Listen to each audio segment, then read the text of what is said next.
Tentunya kita sudah merasa bosan dengan situasi yang kita jalani akhir-akhir ini. Kegiatan di luar rumah kita sangatlah terbatas, sehingga kita hanya beraktivitas di dalam rumah saja. Situasi yang serupa pernah dijalani oleh murid-murid Yesus.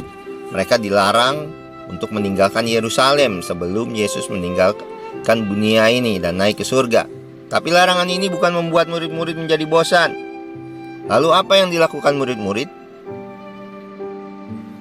Tepat sekali, mereka semua bertekun dalam doa menantikan janji Tuhan. Apakah hanya itu yang dilakukan? Tidak adakah kegiatan lain yang dilakukan murid-murid selain bertekun dalam doa? Mari kita lihat apa yang dilakukan pada Kisah Para Rasul 1 ayat ke-16 sampai yang ke-17.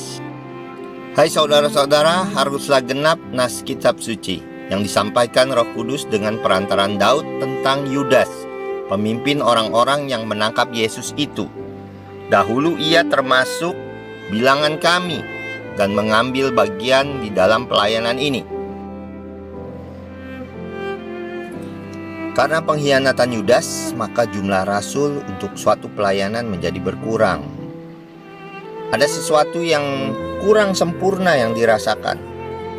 Oleh karena itu, para murid sepakat untuk menambahkan kembali jumlah rasul itu agar kembali seperti semula. Kita akan lihat pada Kisah Para Rasul 1 ayat yang ke-21.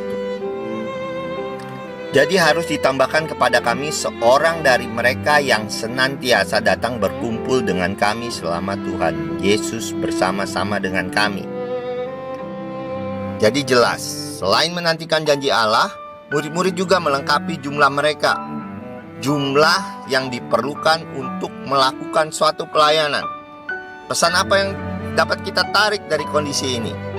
Janji Allah yaitu Roh Kudus belumlah cukup untuk melakukan amanat agung. Kita juga perlu untuk mengupgrade, melengkapi keberadaan kita agar janji Allah dapat berfungsi secara maksimal guna menunaikan amanah agung.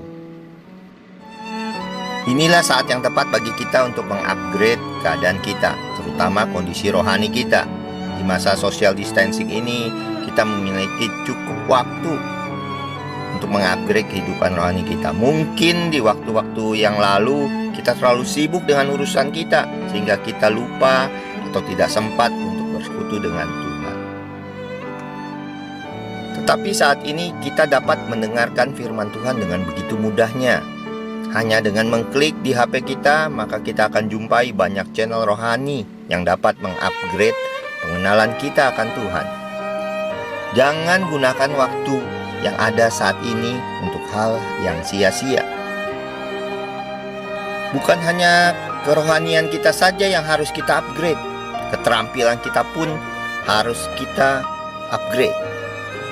Karena banyak pengetahuan-pengetahuan yang bermanfaat yang dapat kita peroleh dengan mudah melalui jaringan internet.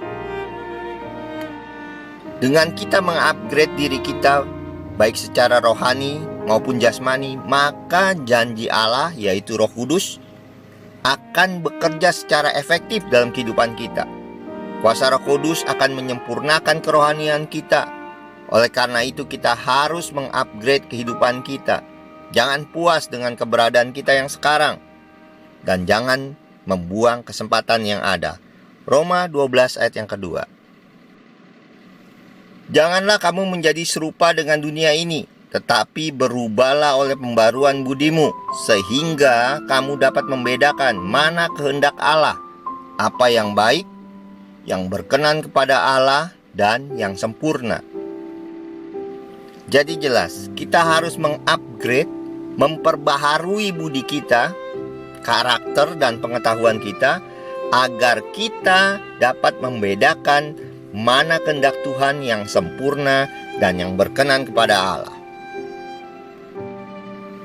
Jangan pernah bosan dengan keadaan yang terjadi sekarang, karena inilah waktu yang diberikan Tuhan untuk kita dapat mengupgrade keberadaan kita, sehingga kita semakin berkenan kepada Allah.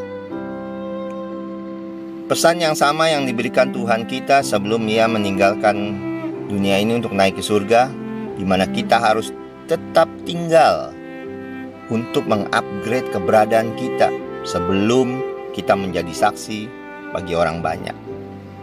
Selamat merayakan hari kenaikan Tuhan Yesus. Tuhan memberkati kita semua. Sampai jumpa.